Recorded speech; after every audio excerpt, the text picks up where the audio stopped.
कर्नाटक में बचा चुनाव का बिगुल, 13 मई से नई सरकार। चुनाव आयोग ने कर्नाटक में चुनाव का किया ऐलान। कर्नाटक में एक चरण में 10 मई को होगी वोटिंग। 4 राज्यों की 5 विधानसभा सीटों पर भी उपचुनाव का ऐलान। कर्नाटक में विधानसभा चुनाव का ऐलान हो गया है। राज्य की सभी 224 सीटों में एक ही चरण में वोटिंग होगी। 10 मई को वोटिंग होनी है तो 13 मई को नतीजे निकलकर सामने आ जाएंगे। कर्नाटक विधानसभा का कार्यकाल 25 मई को खत्म हो रहा है। मुख्य चुनाव आयुक्त तो राजीव कुमार ने बताया है कि कर्नाटक की मतदाता सूची में 9.17 लाख नए वोटर जुड़े हैं। चुनाव के लिए इस बार राज्य में 58,000 से ज्यादा पोलिंग बूथ बनाए गए हैं। चुनाव आयोग ने चुनाव कार्यक्रम का ऐलान करते हुए बताया कि नोटिफिकेशन की तारीख 13 अप्रैल, नामांकन की आखिरी तारीख 20 अप्रैल, नामांकन की स्क्रूटनी 21 अप्रैल, नामांकन वापस लेने की तारीख 24 अप्रैल, मतदान 10 मई, नतीजे 13 मई। चुनाव आयोग ने बताया कि चुनाव के लिए इस बार लोगों को घर से वोट देने का अधिकार भी दिया गया है। 16,976 लोग 100 साल से ऊपर हैं, 80 साल से ऊपर और दिव्यांग लोगों के लिए घर से वोटिंग की सुविधा उपलब्ध कराई जाएगी। 9.17 लाख वोटर पहली बार वोट डालेंगे। 1 अप्रैल को 18 साल के हो रहे युवा भी वोट डाल सकेंगे। इनकी संख्या 41,000 है। 58,282 पोलिंग बूथ स्टेशन है। इनमें 1320 महिलाएं मैनेज करेंगी।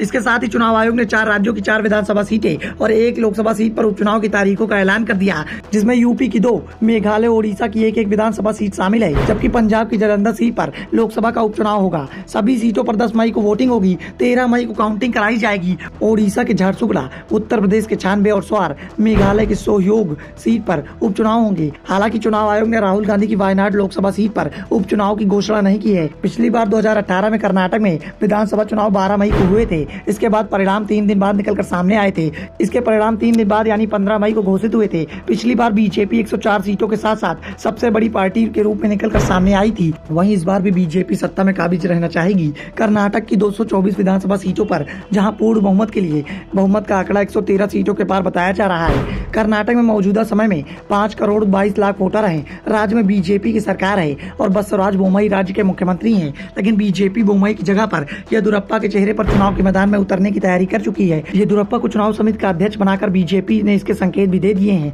येदियुरप्पा चुनावी राजनीति से संन्यास ले चुके हैं, लेकिन उन्होंने ये जरूर साफ कर दिया है कि वो पार्टी के लिए प्रचार जरूर करेंगे और कर्नाटक में एक बार फिर से बीजेपी को सत्ता लेकर आएंगे।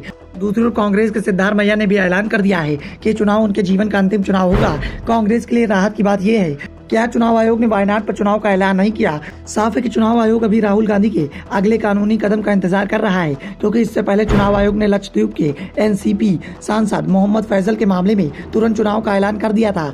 लेकिन नोटिफिकेशन जारी करने के बाद ही फैजल की सजा पर हाईकोर्ट ने रोक लगा दी। कोर्ट के आदेश के चलते चुनाव आयोग को चुनावी प्रक्रिया को रोकना पड़ा और बाद में फैजल की लोकसभा सदस्यता भी बहाल कर दी गई। ऐसे में अभी चुनाव आयोग की ओर से राहुल गांधी के मामले के ऊपर अदालत के फैसले का इंतजार किया जा रहा है। लोअर कोर्ट ने राहुल गांधी को सजा पर अपील करने के लिए 1 महीने का समय दिया था। ऐसे में कम से कम चुनाव आयोग 1 महीने तक इंतजार करेगा। अगर हाईकोर्ट की ओर से राहुल गांधी के पक्ष में फैसला आ जाता है और उनकी सजा पर रोक लगा दी जाती है तो फिर राहुल गांधी की सदस्यता भी बहाल कर दी जाएगी। लेकिन यदि 1 महीने में राहुल गांधी को किसी भी तरह की राहत नहीं मिलती तो चुनाव आयोग कर्नाटक के चुनाव के बाद केरल की वायनाड सीट पर भी उपचुनाव का ऐलान कर सकता है।